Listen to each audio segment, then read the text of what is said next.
에스키모는 자기 내부의 슬픔, 걱정, 분노가 밀려올 때면 무작정 걷는다고 한다. 슬픔이 가라앉고 걱정과 분노가 풀릴 때까지 하염없이 걷다가 마음의 평안이 찾아오면 그때 되돌아선다고.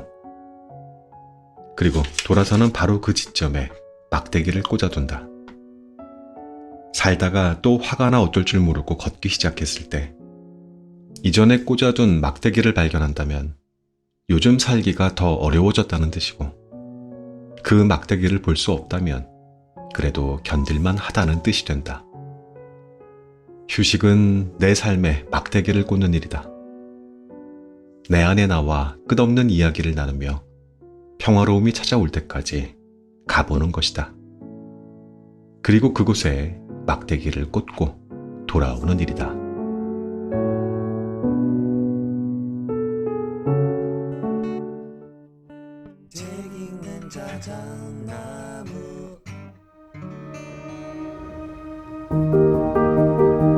안녕하셨습니까? 우두이 아저씨, 책 읽는 자작입니다. 많은 작가들을 존경하지만 그 중에서도 꼭 몇 분을 꼽는다면 정신분석 전문의 김혜남 작가를 뺄 수 없습니다. 작년에 재출간된 도서 만일 내가 인생을 산다면, 저희 자작나무 채널에서도 손에 꼽힐 만큼 많이들 좋아하셨던 영상이었는데, 재출간된 도서가 무려 30만 부가 팔렸다고요? 정말 놀랐습니다. 제가 볼 때에는 우리 나무님들도 한몫하셨을걸요, 아마? 진짜 좋아하셨거든요. 영상 오른쪽 카드에 올려놓을 테니까 이거 듣고 복습 한번 더 해보시죠. 현재 작가는 파킨슨병으로 혼자서는 걷는 것도 힘들다고 하셨는데, 그 와중에 2011년에 출판됐던 어른으로 산다는 것의 개정판을 준비하셨더라고요. 그동안 편했던 책들 가운데에서 작가가 가장 아끼는 책이었다고 했어요. 2011년의 어른과 2023년의 어른이 처한 상황과 처지가 많이 달라지지 않았느냐, 이런 몸으로 개정판을 준비하는 게 말이 되나 하셨었대요. 그럼에도 또 이렇게 열심히 작업해 주셔서 너무 반가웠습니다. 김혜남 작가의 책은 제가 안 본 게 있을 리 없었지만 참으로 다행인 게 저희 짧은 기억력 덕에 이게 덕이야. 아니 어쩜 그렇게 생각이 하나도 안 나냐고요. 책 한 권을 또 다 읽는 동안 마치 신간을 읽는 듯이 여전히 박수치고 감탄하고 줄긋고 라벨을 붙이면서 소중한 행복한 시간을 보낼 수 있었답니다. 혹시 제가 선택한 챕터가 예전에 들려드렸던 게 또 있을지도 모르겠어요. 중복되게 있더라도 마치 처음 듣는 것처럼 좋아해 주십시오. 아셨죠? 그럼 또 자작나무 숲길을 같이 걸어보실까요? 오늘도 끝까지 함께 해주십시오.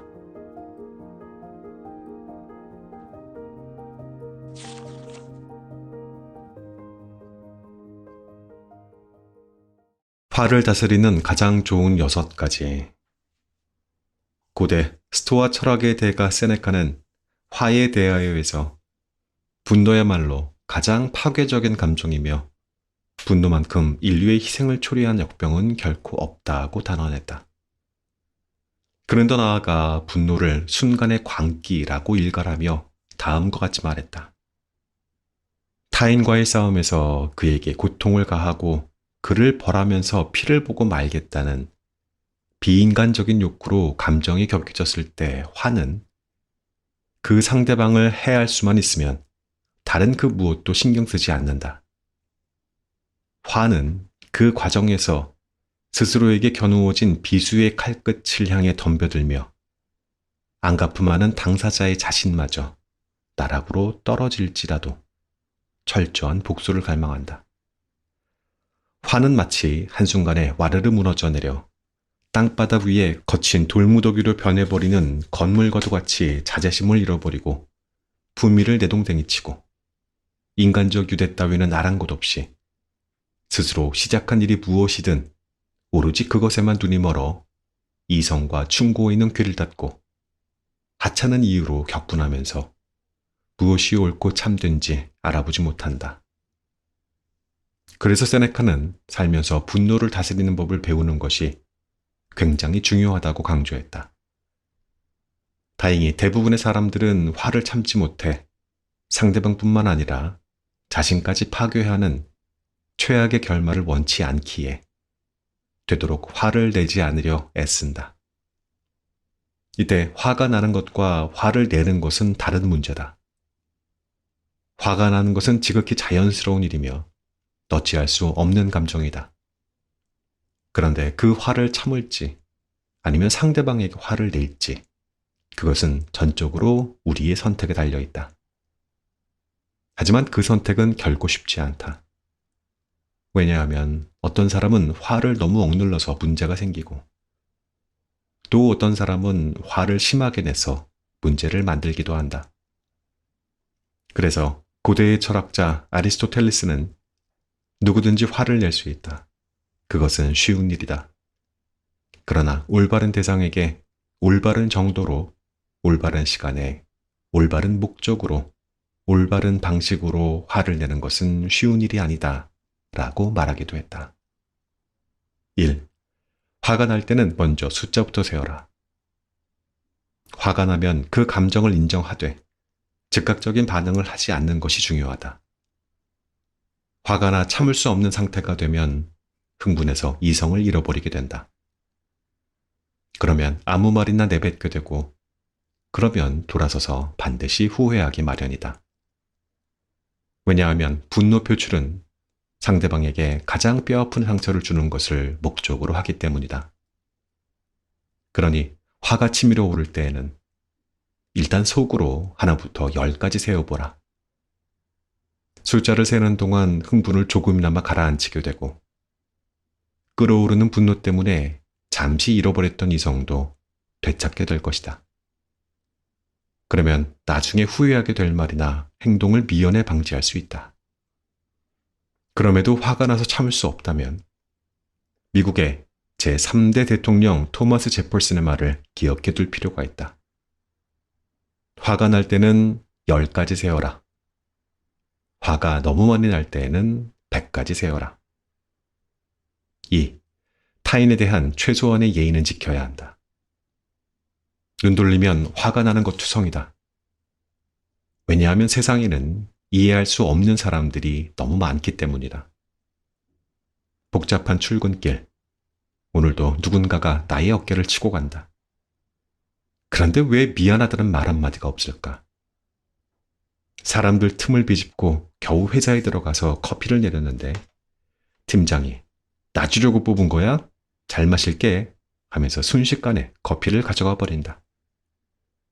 부글부글 끓어오르는 마음을 가라앉히고 일에 집중하려는데 오늘따라 시비를 거는 사람은 왜 이렇게 많은지. 후배들의 실적을 가로채기로 유명한 서 과장. 주식하느라 일은 뒷전인 김대리. 이번 달 매출 계획은 어떻게든 달성해야 한다고 팀원들을 들들 볶는 정 팀장 사이에서 하루 종일 일을 하다 보면 파김치가 되어버린다. 신경 끄고 내일이나 하자 싶다가도 불쑥 화가 치밀어 오른다.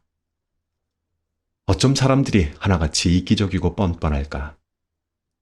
왜 저러고 사는지 당최 이해가 가지 않는다. 사람은 누구나 자기 기준을 가지고 말하고 행동하며 그것이 옳다고 생각한다. 그래서 한편으로는 타인을 이해하려고 노력하지만 다른 한편으로는 내 기준과 너무 다를 때에는 마음에 안 들어 화가 나는 게 사실이다. 그럴 때는 누구에게나 각자 자기만의 기준이 있음을 다시 한번 떠올릴 필요가 있다.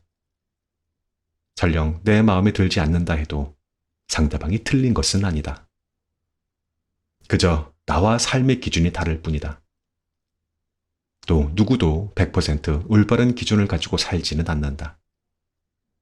즉, 언제든지 나도 틀릴 수 있다. 그러므로 아무리 이해가 안 된다 하더라도 내 기준을 다른 사람에게 일방적으로 강요하며 화를 내거나 그에게 모욕을 주어서는 안 된다. 그것이 타인에 대한 최소한의 예의다. 3. 당신이 화낸 이유는 사실 두렵기 때문이다. 사람들은 자신의 약한 부분을 숨기고 싶어 한다. 그래서 열등감이나 수치심을 느끼면 오히려 벌컥 화를 내므로써 그러한 감정을 숨기려 하기도 한다. 이러한 현상은 특히 어릴 적 남자는 절대 울면 안 돼 라는 말을 들으며 자란 남자들에게서 많이 나타난다.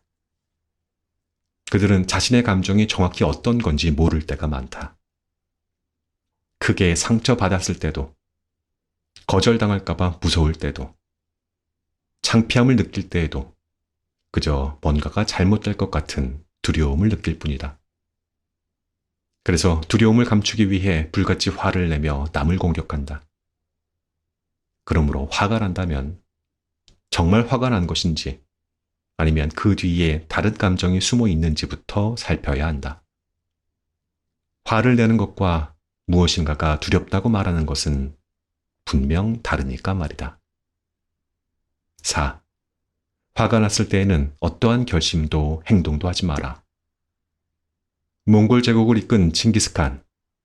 그는 어느 날 혼자 사냥에 나섰다. 그러다 목이 말라 시냇물을 찾아 헤맨 끝에 바위를 타고 흘러내리는 작은 물줄기를 찾아냈다. 그는 팔뚝 위에 앉아있던 사냥매를 내려놓고 잔을 꺼내 물을 받았다. 바위를 타고 흐르는 물줄기가 가늘다 보니 잔이 다 차기까지 한참 걸렸다. 마침내 잔에 물이 가득 차자 그는 얼른 잔에 입을 댔다. 그 순간 사냥매가 잔을 낚아채어갔고 그 바람에 잔에 담긴 물이 모두 땅에 쏟아지고 말았다. 그는 화가 났지만 워낙 애지중지하는 사냥매였고 매도 목이 말라 그랬을 거라 추측하며 다시 물을 받기 시작했다. 그런데 잔이 반쯤 찼을 때 또다시 매가 달려들어 잔을 낚아채 가는 것이 아닌가. 목이 너무 말랐던 그는 화가 머리끝까지 나서 칼을 빼어 한 손에 들고 다른 한 손으로 다시 잔에 물을 받기 시작했다. 이윽고 잔에 물이 가득 차서 그가 입을 댄 순간 이번에도 역시 매가 달려들었다. 그는 더 이상 참지 못하고 매를 단칼에 베어버리고 말았다. 그런데 잠시 후 물이 흘러내리는 바위 위로 올라간 그는 놀라운 광경을 보게 되었다. 독성이 강한 독사가 죽어 물구덩이에 빠져 있었던 것이다. 만약 그가 그 물을 마셨더라면 죽음을 면치 못했을 것이었다. 그는 죽은 사냥매를 품에 안은 채 막사로 돌아와 이렇게 말했다. 오늘 나는 큰 교훈을 얻었다. 화가 났을 때에는 아무것도 결정하지 말아야 한다. 그리고 화가 났을 때에는 성급히 아무 일도 하지 말아야 한다. 이는 파올로 코엘료의 흐르는 강물처럼에 나오는 이야기다. 사냥매는 주인을 살리기 위해 물자를 낚아챘지만 그 사실을 몰랐던 칭기스칸은 화가 나서 매를 죽이고 말았다. 이렇듯 어떤 일이 벌어졌을 때 피치 못할 사정이나 그럴 만한 이유가 있을 수 있다. 하지만 화는 이성을 마비시켜 판단력을 사라지게 만든다. 그래서 어떤 사람들은 홧김에 이혼을 하고 홧김에 살인을 저지르기도 한다. 그러므로 화가 났을 때에는 어떠한 결심도 행동도 하지 마라. 아무리 화가 났더라도 상대방에게 혹시나 피치 못할 사정이 있었던 것은 아닌지 확인해 보는 것이 먼저다. 그리고 중요한 결정은 화가 가라앉고 이성을 회복한 후에 해도 늦지 않다. 철학자 발타자르 그라시안도 누누이 당부한 바 있다. 화가 났을 때에는 아무 일도 하지 말라고. 하는 일마다 잘못될 것이라고. 5. 화내는 것을 내일로 미루어 보라. 체코에는 내일로 미뤄야 할 유일한 것은 분노다라는 속담이 있다. 세네카도 화에 대한 최고의 대책은 바로 화를 늦추는 것이다 라고 다음과 같이 말했다. 화는 오래 버티는 단단함이 없으며 단지 화르르 타오르는 처음의 격렬함에 편승할 뿐이다. 그것은 마치 해풍이나 강과 습지를 넘어온 바람처럼 처음에는 거세지만 그 수명이 짧다. 따라서 잠시 기다리는 동안 처음에 끓어오르던 기세는 누그러지고 마음을 뒤덮었던 어둠이 점차 걷히면서 화는 누그러진다. 그러니 정말 머리끝까지 화가 날 때에는 차라리 입을 다물어 버려라. 무엇이 잘못되었는지는 서로의 화가 가라앉은 후에 차근차근 따져보면 될 일이다. 그리고 될 수 있으면 화내는 것을 최대한 늦추어 보라. 화내는 것을 내일로 미루는 순간 알게 될 것이다. 당신의 화는 이미 누그러지기 시작했다는 것을. 6. 인생에서 사람보다 소중한 것은 없다. 화가 나서 상대방이 아주 의도적으로 나에게 상처를 줬다고 생각하기 쉽다. 그러나 그러한 경우는 생각보다 그리 많지 않다. 상대방은 그저 이기적이거나 약간 생각이 부족했을 뿐이다. 또 별 상관도 없는 사람이라면 애초에 화가 나지도 않았을 것이다. 화가 난다는 것은 상대방이 어느 정도 당신에게 소중한 사람이라는 뜻이다. 그러므로 아무리 화가 나더라도 관계가 깨질 말은 삼가하라. 이를테면 상대방의 치명적인 약점이나 창피하게 여기는 부분을 절대 건드려서는 안 된다. 또한 부모나 집안을 언급하며 자존심에 상처를 주어서도 안 된다. 상대방이 왜 나를 화나게 만들었는지 생각해보고 화가 난 이유를 그에게 납득시켰다면 그것으로 된 것이다. 그러니 아무리 화가 나더라도 인생에서 사람보다 소중한 것은 없다는 사실을 잊지 마라. 마지막으로 세네카의 말을 전한다. 매사에 시시콜콜 파고들지 말라. 가장 좋은 방법은 덜어는 그냥 무시하고 덜어는 웃어넘기고 그래도 남은 것들에 대해서는 용서하는 것이다. 남이 나를 함부로 대하지 못하게 만드는 법.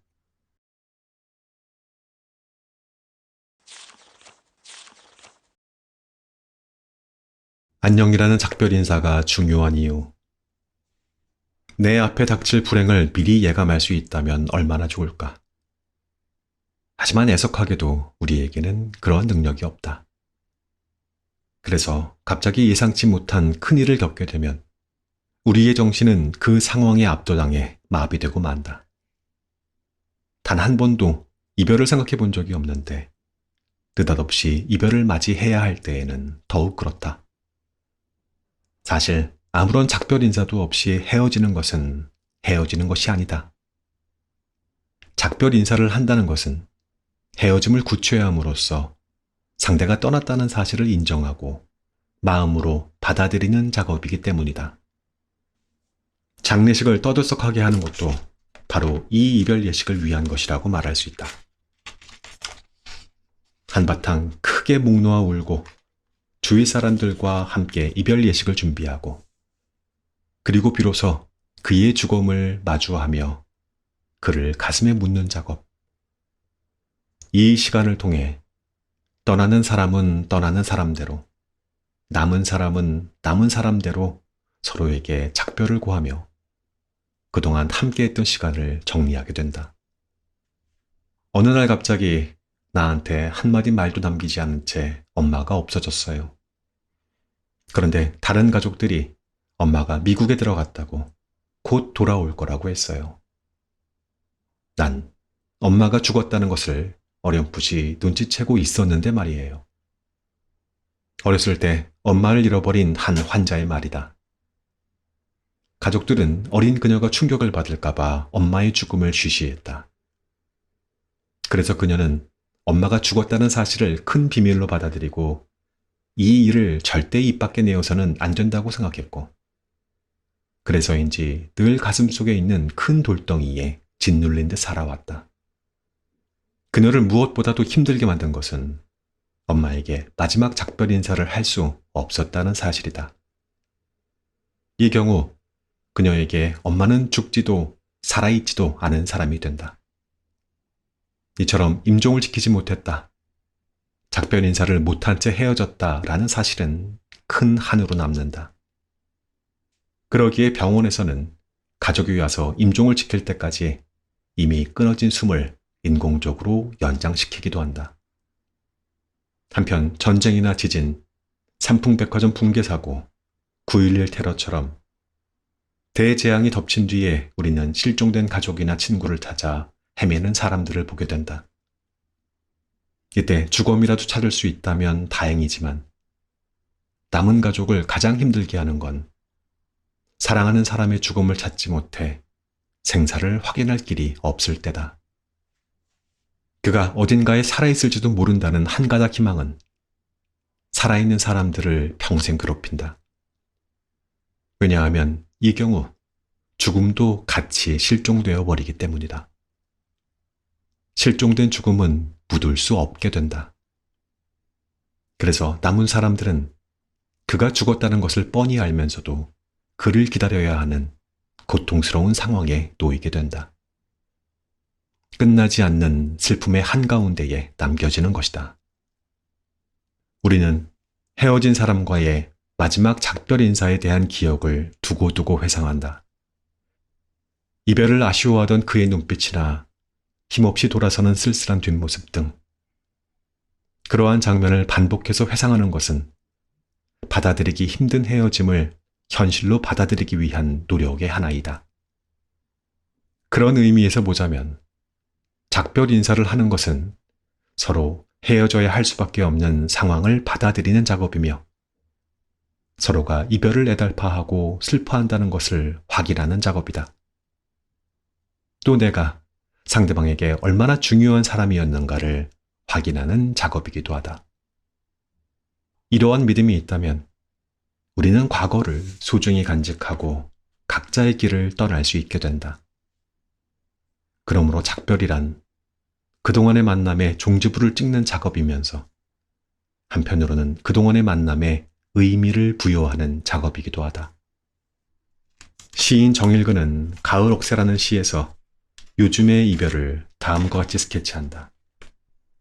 사랑 없는 시대의 이별이란 코끝이 찡이에 오는 작별의 악수도 없이, 작별의 축축한 별사도 없이, 주머니에 손을 넣고 총총총 제 갈 길로 바쁘게 돌아서는 사람들.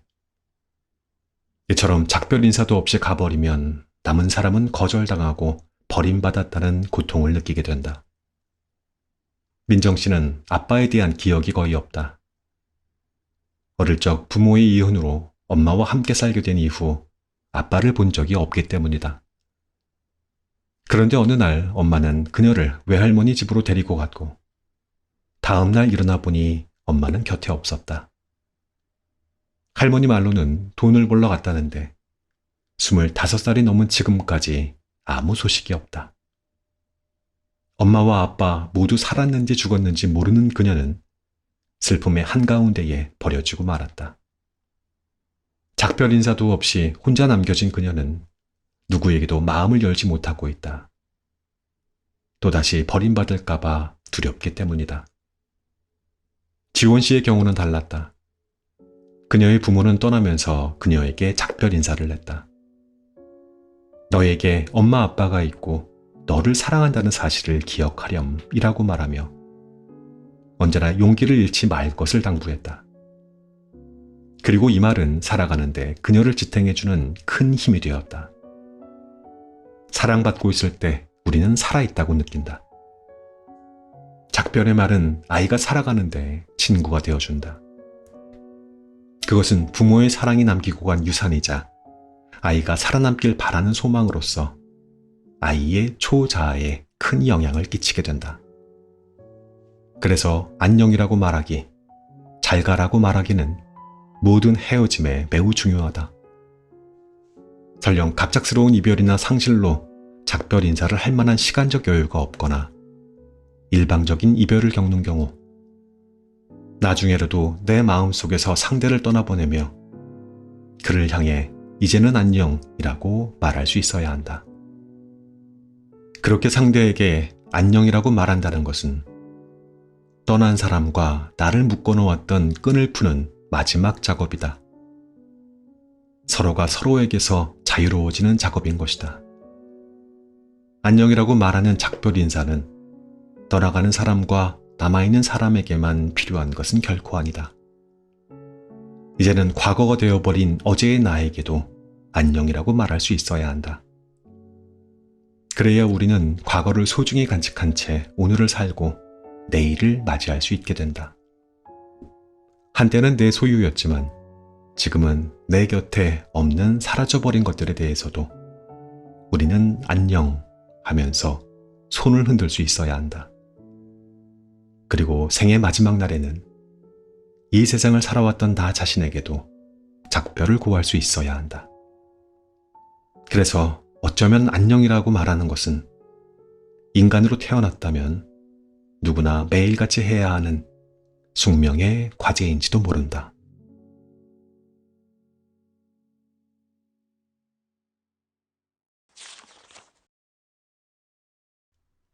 주위를 둘러보면 책임감이 강하고 주위 사람들을 배려하고 항상 친절하려고 애쓰는 사람들이 있다.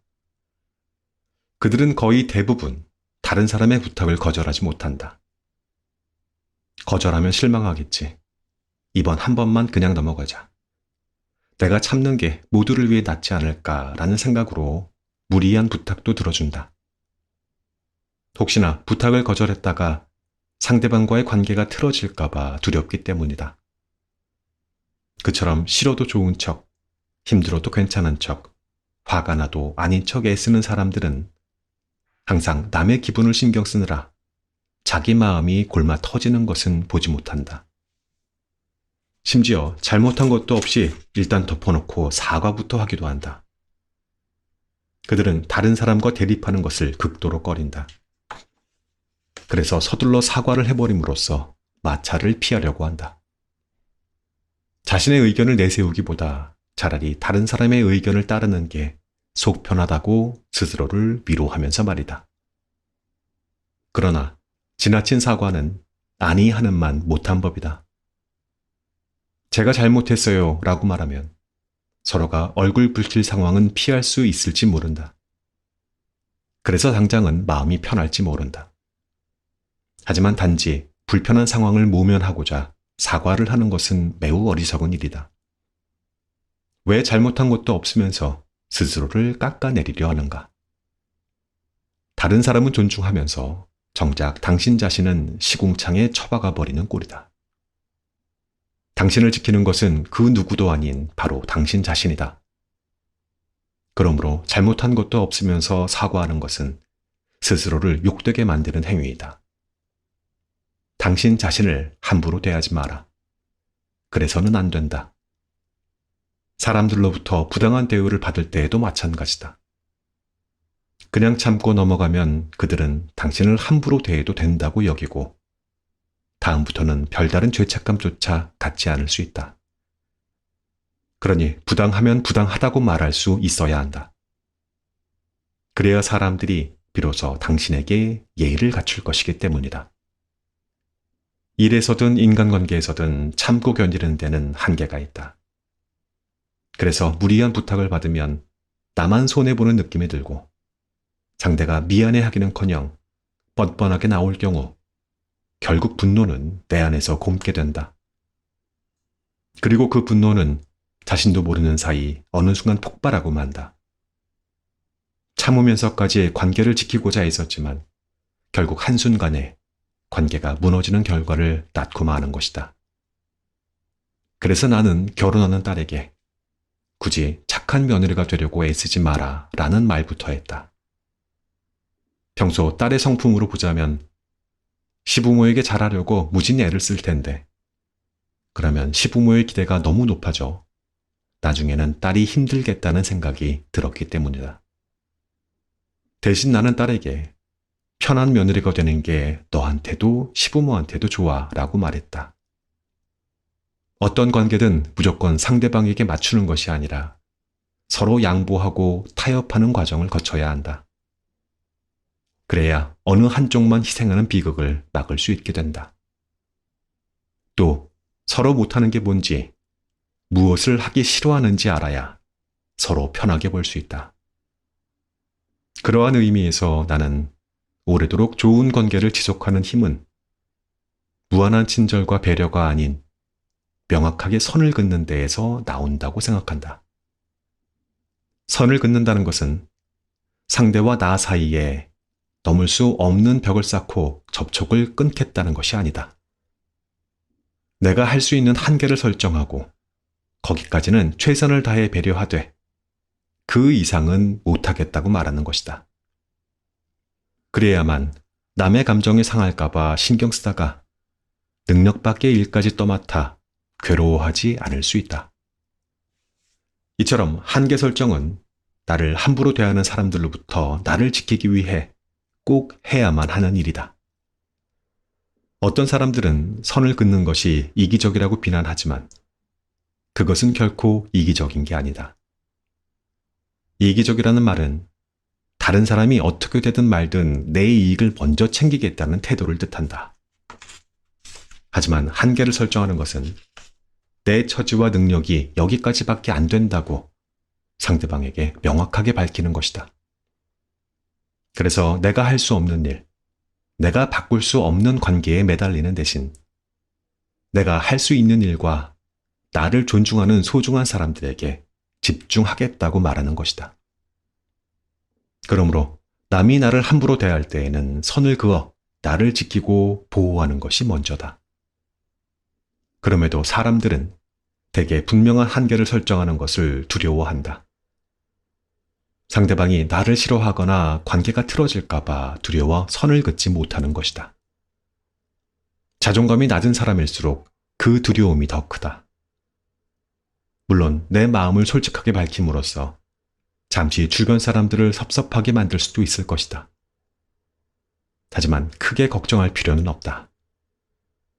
독일의 관계 심리 전문가인 롤프 젤리는 나는 단호해지기로 결심했다에서 자신의 경험과 자신이 치유한 수십만 명의 사람들의 진료 기록을 바탕으로 단호하게 선을 그었을 때 기적과 같은 변화가 일어났다고 밝혔다.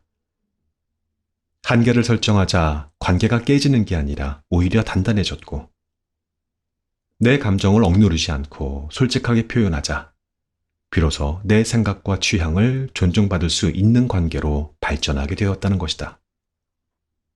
그러므로 선을 긋는 것에 대해 두려워할 필요가 없다. 선을 그어서 더 발전하는 관계야말로 당신이 원하는 관계일 것이기 때문이다. 대신 선을 그을 때에는 부드러우면서 단호해야 한다. 그런데 남이 나를 함부로 대한다는 느낌이 들거나 무리한 부탁을 해오면 일단 감정이 상하기 때문에 흥분을 하게 마련이다. 그럴 때에는 곧바로 대응하기보다 잠시 모든 것을 멈추고 흥분을 가라앉히는 게 우선이다. 그런 다음 상대에게 내 의견을 제대로 전달해야 한다. 이때 두루뭉술하게 표현하면 상대방이 못 알아들을 수 있다. 그리고 아무리 불쾌한 대우를 받았더라도 상대방을 비난하지 말고 내가 무엇을 할 수 없는지에 대해서만 말하는 게 좋다. 그래야만 상대방이 내 의사를 존중하게 만들 수 있다. 인생을 살면서 풀어야 할 가장 큰 숙제.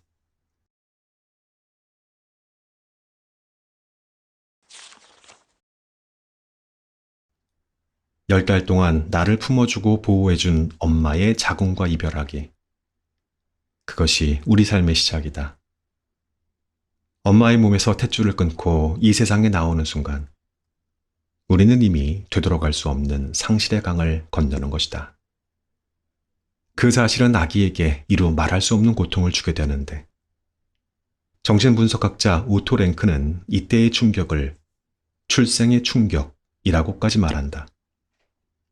아기 입장에서 보면 엄마의 뱃속은 포근하고 안전하다. 자신이 뭐라 말하지 않아도 엄마가 알아서 모든 것을 척척해준다.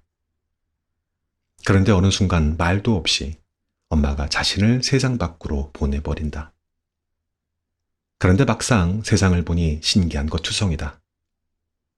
그래서 혼자 기어다니며 세상을 탐험하기 시작하는데 자꾸만 넘어지고 다치고 피가 난다. 세상에 위험하고 무서운 것들이 이토록 많을 줄이야. 생각보다 하지 말아야 할 일들이 너무 많다. 게다가 뱃속에 있을 때에는 자신이 원하는 걸 다 해주었던 엄마가 이제는 자신이 어떠한 상태인지를 모른다. 그래서 배가 고픈지, 기저귀가 축축해서 싫은지, 졸린지를 하나하나 엄마한테 알려줘야만 한다. 그제야 아기는 엄마가 자신과 한 몸이 아닌 분리된 다른 존재이며 그것이 얼마나 슬픈 일인지를 깨닫게 된다. 이것이 바로 인간이 태어나 경험하게 되는 최초의 슬픔이다. 좀 더 크면 힘이 세질 테니까 슬프지 않을 수 있을까? 아이는 부지런히 어른이 되기 위해 많은 것들을 견딘다. 그런데 웬걸, 어른이 되면 하고 싶은 건 뭐든 할 수 있을 것이라 생각했는데 오히려 할 수 없는 일만 더 많아진 느낌이다. 열심히 노력하면 다 이룰 수 있다더니 모두 거짓이었다. 그래도 사랑하고 결혼하면 행복하리라 생각했는데 더 이상 외롭지 않을 것 같았는데 오히려 혼자일 때보다 더 깊은 외로움이 나를 집어삼킨다. 때로 나를 짓누르는 의무와 책임에 숨이 막히고 미래에 대한 걱정으로 잠을 뒤척이게 된다. 게다가 세상은 불공평한 것 투성이다. 태어날 때부터 많은 것을 갖추고 태어난 사람이 있고 그렇지 못한 사람이 있다. 착하게 산다고 병에 안 걸리고 사고를 안 당하는 게 아니다. 사랑하는 사람을 먼저 저 세상으로 보내는 슬픔도 감당해야 한다. 믿었던 사람에게 배신당하는 일도 생긴다. 그런데 이런 불합리한 세상과 싸워 이기기엔 내가 너무나 작고 미미하다는 생각이 든다. 어른이 된다는 것은 이런 슬픈 현실과 나의 한계를 깨달아간다는 걸까? 그런데 우리를 더욱 슬프게 만드는 것은 나이를 먹고 언젠가 죽는다는 사실이다. 하루를 더 살면 그만큼 죽음이 하루 더 내 앞에 다가온다. 인류학자인 어네스트 베커는 이에 대해 다음과 같이 말했다. 사람들은 그들에게 주어진 시간을 사용한다. 자신만의 재능을 살리고 남들과 다른 존재로서의 자신을 만들고 자신의 기호를 넓히고 발달시키며 삶의 실망스러운 것들을 견디는 법을 배우고 성숙하고 단련되어 마침내는 동물의 상태를 초월하여 위엄과 존엄을 지닌 자연의 유일한 존재로서 우뚝 선다. 이처럼 고귀한 개인이 되기 위해 60여 년 동안 믿을 수 없는 고난과 노력을 다한 뒤에는 죽을 수밖에 없다. 그러므로 살아간다는 것 자체가 슬픈 일이다. 더 이상 잃어버릴 것이 없다고 생각하는 순간에도 우리는 또 무언가를 잃는다. 그러면 인생이라는 상실의 강을 건너면서 우리는 무엇을 할 수 있을까? 세상이 슬프다고 그냥 주저앉아 버려야 할까? 아무리 세상이 불가능한 것과 금지된 것들로 가득 차 있다 해도 미래가 불안과 고통으로만 이어지는 것은 아니다. 상실은 슬프지만 때로 그것은 새로운 만남과 출발을 의미하기도 한다. 우리는 완벽한 보호처였던 어머니의 자궁과 젖가슴을 포기함으로써 비로소 독립된 개체로서의 내가 될 수 있고 세상의 아름다움과 다양성을 만나게 되며 시의 한 구절처럼 내 운명의 지배자요, 내 영혼의 선장이 될 수 있다. 그러므로 우리가 인생이란 상실의 강을 건너며 풀어야 할 가장 큰 숙제는 바로 이것이다. 살면서 잃어버리는 무수한 것들을 어떻게 잘 떠나보내고 어떻게 그 경험을 변화와 성장으로 이끌 것인가.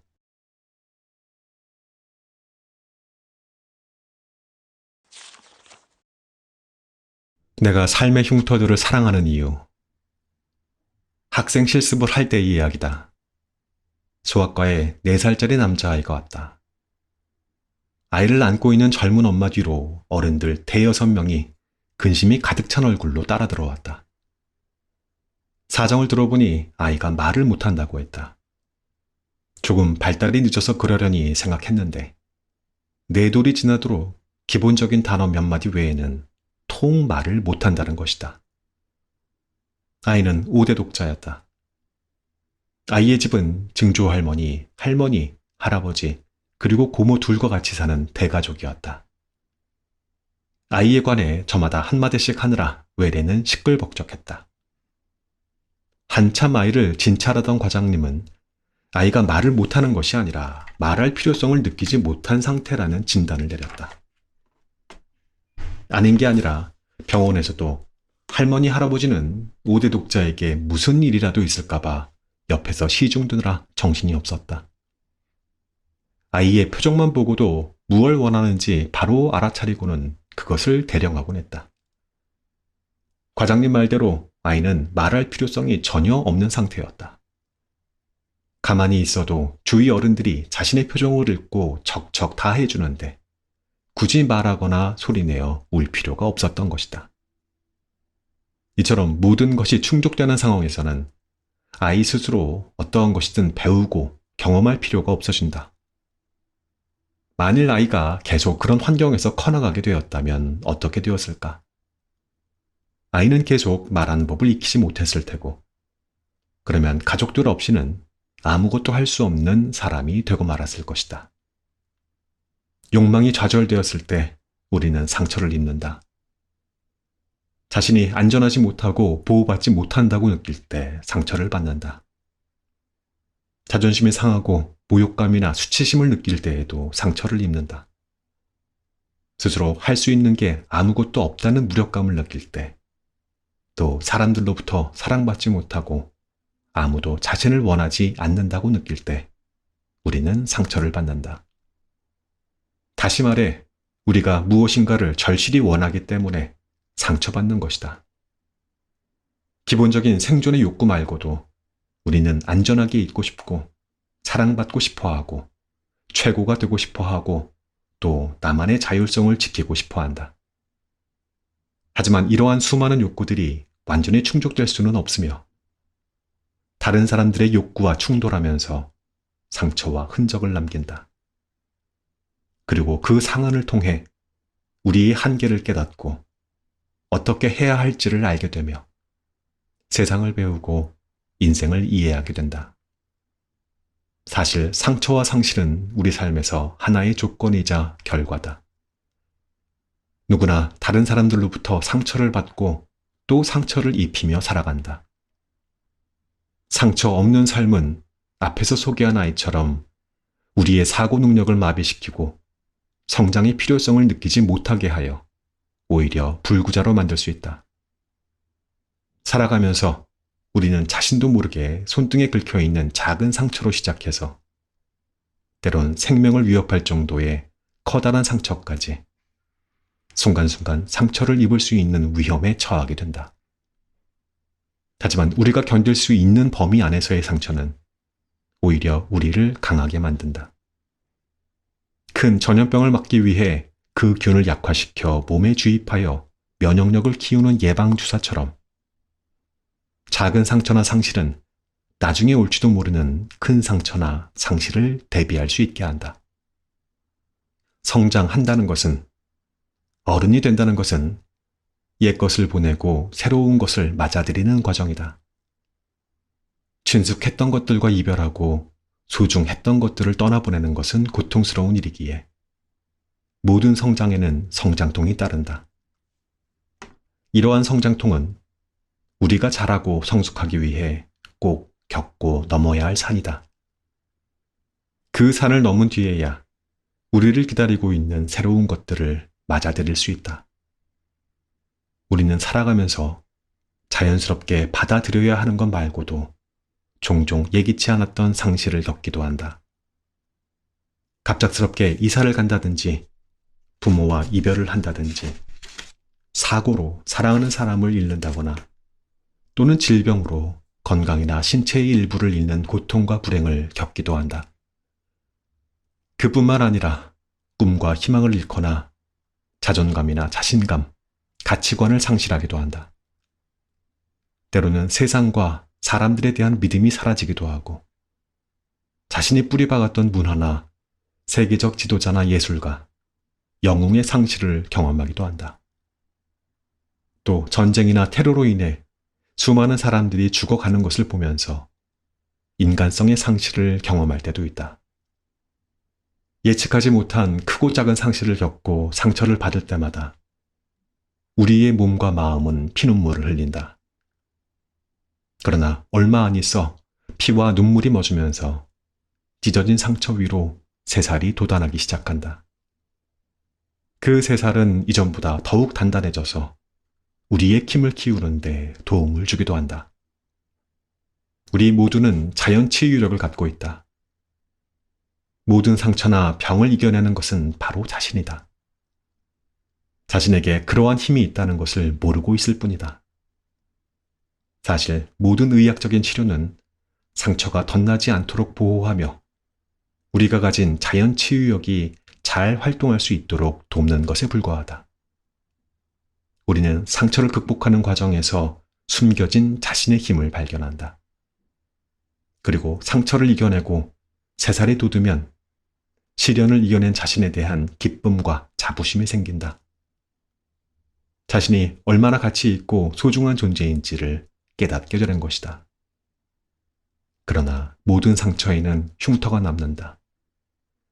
그 흉터는 우리가 어떻게 받아들이냐에 따라 삶의 훈장이 될 수도 있고 숨기고 싶은 창피한 흔적이 될 수도 있다. 내 딸아이는 어릴 때 심장 수술을 받았다. 지금도 아이의 가슴에는 그때의 수술 자국이 길게 나 있다. 딸아이는 그 흉터 때문에 고민이 많았는데 어느 날 나는 상처 때문에 우울해하는 아이를 품에 꼭 안으며 말해주었다. 그 흉터는 바로 내가 큰 병을 이겼다는 징표란다. 어린 나이에 그 큰 수술을 견뎌내는 건 아무나 할 수 없는 일이었어. 그래서 나는 너희 흉터가 오히려 자랑스럽단다. 그러나 때로는 우리의 자연 치유력이 힘을 발휘할 수 없는 크나큰 상처를 입을 수도 있다. 그럴 때 우리는 살아가는데 다른 사람의 도움이 얼마나 필요한지를 절실히 느끼게 된다. 사람들은 서로에게 상처를 입히지만 또한 서로의 상처를 보듬어주면서 이겨낼 수 있도록 돕는다. 이러한 경험은 세상에 대한 긍정적인 믿음을 갖게 하고 인생을 살아가는 힘이 된다. 상처는 치유되면서 우리 안에 숨어있는 힘을 이끌어내기도 한다. 소중한 것을 잃으면 한동안 고통 속을 헤매며 그것을 찾아 방황한다. 그러나 그것을 영영 잃어버렸다는 것을 인정하고 체념한 뒤에는 마음속에서 무엇인가가 생겨나 그것이 떠난 빈 공간을 메우기 시작한다. 우리 안에 잠자고 있던 창조성이 일깨워지는 것이다. 그럴 때 예술적인 재능이 있는 사람은 심금을 울리는 멋진 예술 작품을 창작하기도 한다. 그렇지 않은 사람들도 새로운 현실적인 관계를 만들거나 삶의 즐거움과 만족을 느낄 수 있는 능력이 커지는 등 새로운 모습을 갖게 된다. 그리고 그들이 남긴 예술 작품이나 발자취는 후대의 사람들에게 아름다움은 물론 어떠한 상실도 이겨내고 극복할 수 있는 희망을 준다. 전쟁에서 총상을 입고 왼팔에 마비가 온 세르반테스는 그 슬픔을 모험을 즐기는 용감한 소설 주인공 돈키호테를 만들어냄으로써 창조적으로 승화시켰다. 또 화가 모네는 그의 대표작인 수련 연작을 그릴 때 퇴행성 백내장으로 수술을 받고 겨우 빛만 희미하게 볼 수 있을 정도로 시력을 잃은 시기였다. 이들뿐만 아니라 신체적인 결함이나 신체적인 기능의 상실을 창조적 예술로 승화시킨 예술가나 천재는 무수히 많다. 물론 상처를 통해서만 창조성이 나타난다고는 말할 수 없다. 그러나 상실과 상처를 입고 무너져 버리는 것도 자신이고 그것을 통해서 배우고 성장하는 것도 자신이라는 사실을 잊지 말아야 한다. 돌이킬 수 없는 상처를 입었다고 주저앉아 한탄만 하고 있다면 우리는 소중한 미래와 현재를 잃게 된다. 그러므로 우리가 해야 할 일은 상처가 우리에게 말하고자 하는 것에 가만히 귀 기울이는 것이다. 그러면 많은 소리를 들을 수 있다. 그것은 바로 삶이란 무엇인지 예측 불허하고 불공평한 삶 속에서 무엇을 해야 하는지를 알려주는 속삭입니다. 거기에서 우리는 많은 것을 이끌어낼 수 있다. 경험으로부터 배우는 것도 우리 자신이요. 상처를 통해 강해지는 것도 바로 자신이며, 아무것도 배우지 못하고 쓰러지는 것도 자신이다. 그리고 그 결과는 우리가 무엇을 듣고 싶어 하며 무엇을 원하는가에 달려있다.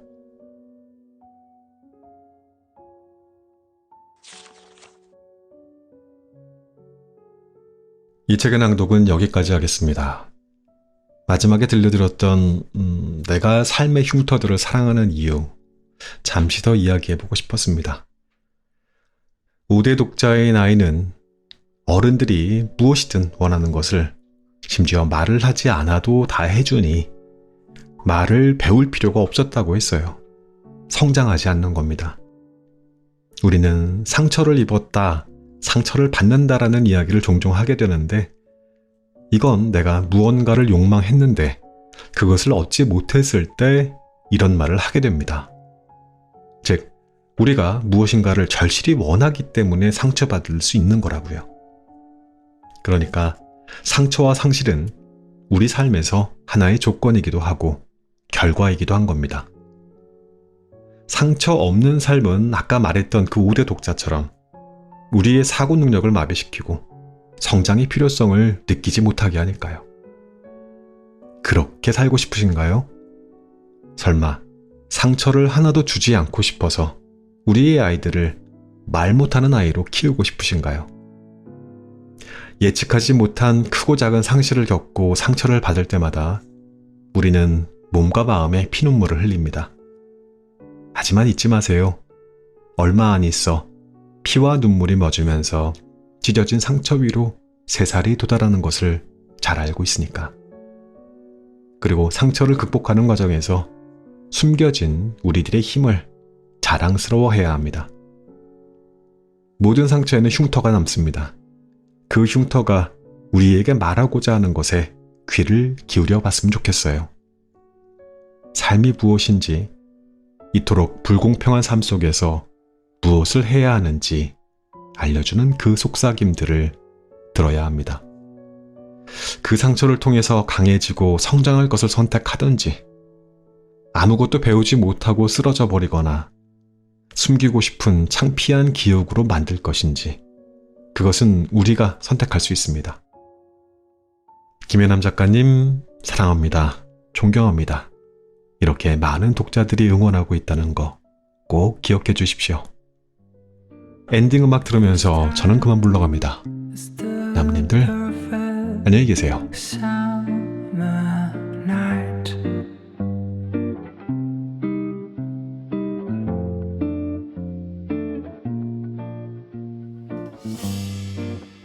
Those three words are spelled out in your eyes.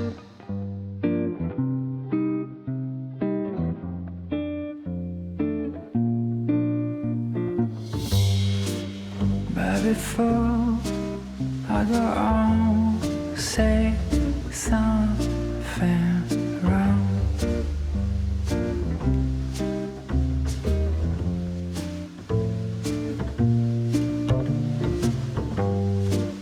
I just hope and bite my tongue.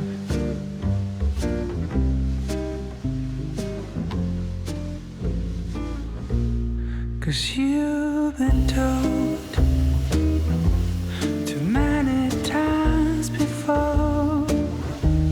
Yeah, you've been told so many times before. So I'm gonna try with something new. And I'll never say that I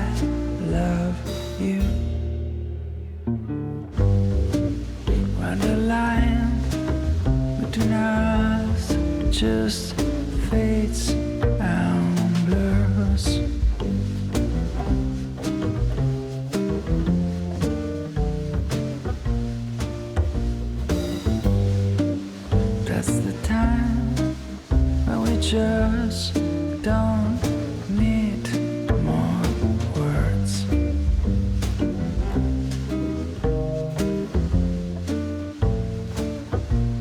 Cause you've been told too many times before. You've been told so many times before. So I'm gonna try with something new, and I'll never say that I love you. Yes, I'm gonna try with something new, and I'll never say that I